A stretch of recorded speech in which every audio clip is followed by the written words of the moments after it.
ஜார்க்கண்டில் ஒரு மிகப்பெரிய பின்னடைவு இந்த முன்னிலை வைத்து பார்க்கும் பொழுது பாஜக தலைமையிலான கூட்டணிக்கு இருக்கிறது. மகாராஷ்டிராவில் பாஜகவுக்கு ஆதரவான அலை, கூட்டணிக்கு ஆதரவான அலை நிலவுகிறது என்பதை பார்க்க முடிகிறது. அங்கே வெற்றி முகம் இருக்கக்கூடிய பாஜக கூட்டணி ஜார்க்கண்டில் எதை தவற விட்டுருக்குன்னு நினைக்கிறீங்க? ஏற்கனவே ஆட்சியில் இருந்தது காங்கிரஸ் கூட்டணி தான். நீங்கள் ஹேமந்த் சோரன் தான் இருந்தார், அதில் மாற்று கருத்து இல்லை. ஜார்க்கண்ட் முக்தி மோர்ச்சா ஜேஎம்எம் தான் இருந்தாங்க. பல ஆண்டு காலம் ஜேஎம்எம் அங்கே ஆட்சி புரிந்த கட்சி தான் அது. அந்த வகையில் இன்னைக்கு அவர் காங்கிரஸுங்கிற அலையன்ஸை தான் அவங்க செலக்ட் பண்ணியிருக்காங்க, இந்தியா அலையன்ஸில் இருக்காங்களே தவிர. ஆனால் அந்த ஜேஎம்எம்மோட ப்ரெசன்ஸ் கொஞ்சம் அதிகமாக தான் இருக்குது எப்பயுமே ஜார்க்கண்டில். அந்த வகையில் பிஜேபி அங்கே வளரக்கூடிய கட்சி. நீங்கள் இன்னைக்கு பிஜேபி மாறி மாறி தான் ஆட்சியில் இருந்திருக்காங்க, மாறி மாறி இருக்காங்க. ஆனால் இன்றைக்கும் ஜார்க்கண்டை பொறுத்த வரைக்கும் பிஜேபி ஒரு வளரக்கூடிய கட்சியாக, மத்திய திட்டங்களை கொண்டு சேர்க்கக்கூடிய ஒரு கட்சியாக இருந்து கொண்டிருக்கிறது. எதிர்கட்சி வரிசையில் இன்னைக்கு ஸ்ட்ராங்காக உட்கார்ற ஒரு சூழ்நிலையில் இருந்தால் கூட திட்டங்களை கொண்டு சேர்க்கக்கூடிய மனநிலை பிஜேபிக்கு எப்பயுமே உண்டு. ஒரு ஸ்டேட்டில் இன்ஃப்ராஸ்ட்ரக்சரை டெவலப் பண்ணுறது, தான் ஆட்சியில் இருக்கோம் இல்லை அப்படிலாம் பார்க்கவே மாட்டாங்க. அந்த ஸ்டேட்டில் இருக்க இன்ஃப்ராஸ்ட்ரக்சர் டெவலப்மெண்ட்டுக்கு ரொம்ப முக்கியத்துவம் கொடுப்பாங்க. அப்படி இருக்கும்போதே மக்கள் ஆதரவு ஜார்க்கண்டில் கிடைக்கல. அதாவது இல்லை, இந்த தடவை நீங்கள் போன தடவையை விடலாம் இந்த தடவை கூட தான் வருது. நீங்கள் பிஜேபி கூட்டணிக்கு ஆதரவு கூடி இருக்கு சொல்லப்போனால். அப்படி பார்க்க போனால் நீங்கள் இந்த ஃபைனல் நிலவரம் வரும்பொழுது உங்களுக்கு பிஜேபியோட ஆதரவு போன தடவைக்கும் அதுக்கு முந்தின தடவைக்கும் நம்ம கம்பேர் பண்ணி பார்க்கும்போது நிச்சயமாக அது வெளிப்படும். ப்ளஸ் கூட்டணி கட்சிகளுடைய ஆதரவுங்கிறது இப்போ தமிழ்நாடு போன்ற ஒரு ஸ்ட்ரக்சர் ஜார்க்கண்டில் பார்க்க முடியும். அங்கே எந்தெந்த கட்சிகள் கூட்டணி நிற்கிறாங்க, எந்தெந்த கட்சிகள் ஒன்றா இருக்குது, கொள்கை ரீதியாக எந்தெந்த கட்சிகள் இணைந்து பயணிக்கிறாங்க, தொடர்ந்து யார் யார் இணைந்து பயணிக்கிறாங்க, இப்படிங்கிற விஷயங்களும் அங்கே முக்கியத்துவம் பெறும். ஜேஎம்எம்மோட ப்ரெசன்ஸ் கொஞ்சம் அதிகமாக இருக்கக்கூடிய ஒரு மாநிலமாக இருக்கிறதுனால நிச்சயமாக அங்கே இது மாதிரி விஷயங்கள் எதிர்பார்த்த ஒன்று தான். இருந்தாலும் கூட பிஜேபியோட ப்ரெசன்ஸ் இந்த தடவை கூடி இருக்கு. பிஜேபி நம்பர்ஸ், கண்டெஸ்ட் பண்ண நம்பர்ஸ் கூட தான் இந்த தடவை. அதில் இந்த அளவுக்கு வெற்றியை நாம் பார்க்க முடியறது நிச்சயமாக பாராட்டக்கூடிய ஒன்று தான்.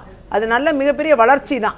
ஆகையால் ஜார்க்கண்டோடைய மக்களின் எதிர்பார்ப்புகளை பூர்த்தி செய்கிற இடத்துல நிச்சயமாக பிஜேபி இருக்குங்கிறதுல இருவேறு கருத்து இருக்கவே முடியாது.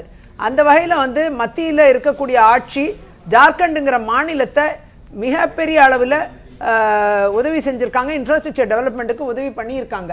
அதை நாம ஜேஎம்எம்லேருந்து வெளியில் பாஜகவில் இணைந்த சம்பாய் சோரனுக்கு பின்னடைவு அப்படிங்கிற ஒரு தகவல் பார்த்துருக்கோம். சம்பாய் சோரன் அவர் வந்திருக்காரு. அவர் வெற்றி பெறும் எதிர்பார்ப்பு எல்லாருக்குமே இருந்தது. அவரை மீண்டும் அவர் திடீர்னு அவரை சிஎம்லேருந்து இறக்கணும்னா அவருக்கு ஒரு கடுமையான அதிருப்தி இருந்தது, அதில் மாற்று கருத்து இல்லை. ஆனால் அதே நேரம் அவங்க கட்சி தலைமை மீண்டும் உடனே அந்த பதவியை ஏற்றுக்கிறது தமிழ்நாடு போன்ற மாநிலத்தில் நம்ம தொடர்ந்து பார்த்த ஒன்று. ஏன்னா ஒரு வழக்கு ஆன உடனே திருப்பி இருக்கிற சிஎம் எடுத்துகிட்டு அந்த சிஎம் வர்றதும், இதெல்லாம் நம்ம 2-3 தடவை நம்ம இங்கே தமிழ்நாட்டில் நடந்திருக்கு இந்த மாதிரி சம்பவங்கள். ஆனால் இதே ஜார்க்கண்டில் அப்படிப்பட்ட சம்பவங்கள் முன்னாடி நடந்ததில்லை. அதனால் சம்பாய் சோரனை அது ரொம்ப பாதிச்சிருக்கு. அதில் அப்படி தான் நான் நினைக்கிறேன்.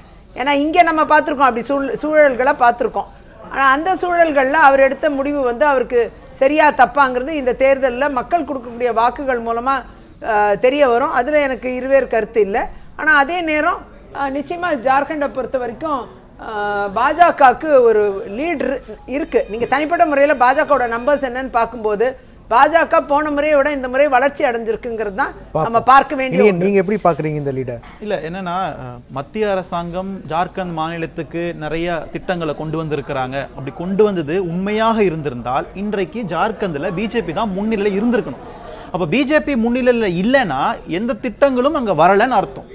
மகாராஷ்டிராவுக்கும் ஜார்க்கண்டுக்கும் என்ன வேறுபாடு? அடிப்படையிலே ஜார்க்கண்ட் என்பது 40 விழுக்காடுக்கு மேலே பழங்குடி சமூகம் வாழுகின்ற ஒரு மாநிலம்.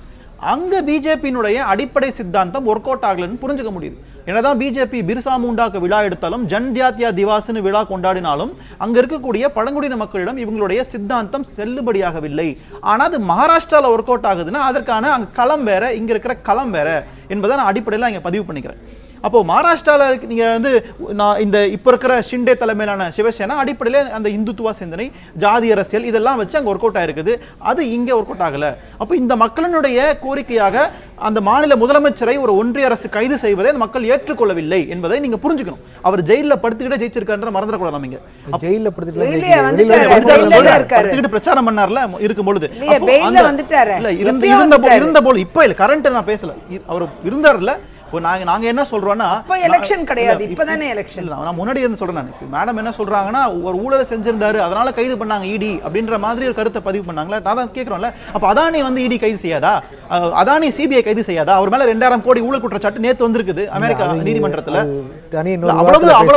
இல்ல கண்டிப்பா பேசுவோம். பட் அப்பளுக்கற்ற பாஜக அரசு ஏன் அதானி மேல வந்து வழக்கு தொடுக்கலன்றதை அவங்க பேசணும். அதையும் சேர்த்து தான் பேசணும். ஏன்னா அவ்வளவு நேர்மையால இங்க நடைபெறல விசாரணைன்றதை இங்க பதிவு பண்ணி நீங்க இதுல பிளட்ஜ் எடுத்து ஒரு ஓத் எடுத்து வர சிஎம்மையும் ஒரு பிசினஸ் மேனையும் கம்பேர் பண்றீங்க.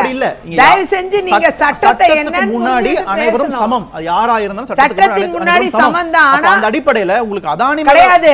நீங்க சமம்னாலும் நீங்க ஒரு எம்எல்ஏவோ ஒரு சிஎம்ஓ ஒரு எம்பியோ பாராளுமன்றத்திலே சட்டப்பேரவையிலையோ இல்ல கவர்னர் முன்னாடி ஒரு பிளட்ஜ் எடுத்துட்டு அவங்க ஒரு வேலைக்காக வரும்.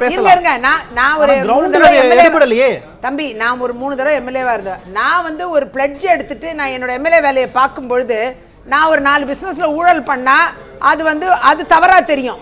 ஆனா அதே நேரம் அதான் சிஎம் ஹேமந்த் சோரனுக்கு நடந்தது. அதுதான் அவர் வந்து ஒரு கேள்வி என்னன்னா அது ஒரு அனுதாபமலையா இல்ல இப்ப கேள்வி இப்ப கேள்வி ஒரு பிசினஸ்மேன் அவர் என்ன சிஎம்ஆ இருந்தாரா? இல்ல இந்த விவாதம் போதும். நான் என்ன கேக்குறேன்னா அது ஒரு அனுதாபமலையை ஏற்படுத்தி இருக்கு. அதான் இப்ப அவங்க கேக்குறாங்க நீங்க அவரை கொண்டாந்து எப்படி ஆட்சிக்குள்ள கொண்டு வரீங்க? இல்ல நீங்க அவருக்கான அனுதாபமலை இங்க ஏற்பட்டதுக்கு காரணம் இந்த இரட்டை நிலைப்பாடுன்ற நானு. நீங்க இரட்டை நிலைப்பாடே வராது. நீங்க இப்ப ஒரு ஆர்கனைசேஷன்ல ஒரு பிசினஸ் ஆர்கனைசேஷன்ல ஒரு தவறு நடக்குதுன்னா ஒண்ணுல அந்த ஆர்கனைசேஷன்ல உள்ள இருக்கிறவங்களோ இல்ல அந்த ஆர்கனைசேஷனால பாதிக்கப்பட்டவங்களோ வெளியில இருக்கவங்களோ இல்ல ஸ்டாக் மார்க்கெட் மூலமா பாதிக்கப்பட்டவங்க அவங்க தான் வழக்கு கொடுக்க முடியுமே தவிர வழக்கு கொடுக்கணும். யாராவது ஒருத்தர் வழக்கு கொடுக்கணுங்க. தேர்தல் முடிவு இல்ல சார், வழக்கறிஞருங்கிற முறையில நான் சட்டத்தை தெளிவுபடுத்த விரும்புறேன். தம்பி வந்து இன்னொரு சேனல்லையும் இதே தான் பேசுவார். அப்புறம் அவரை தெளிவுபடுத்த விரும்புறேன். அதாவது ஒரு பிசினஸ் கம்யூனிட்டியில அவங்க இருக்கிறவங்க வந்து அவங்க மேல ஒரு வழக்குன்னு வரும்போது தான் அதை வந்து கவர்மெண்ட் கையில் எடுக்க முடியும். ஆனா கவர்மெண்ட் வந்து ஒரு தவறு செய்யற சிஎம்ஐயோ எம்எல்ஏ எம்பியோ மந்திரிகளையோ நேரடியா வளையத்துக்குள்ள கொண்டு முடியும்.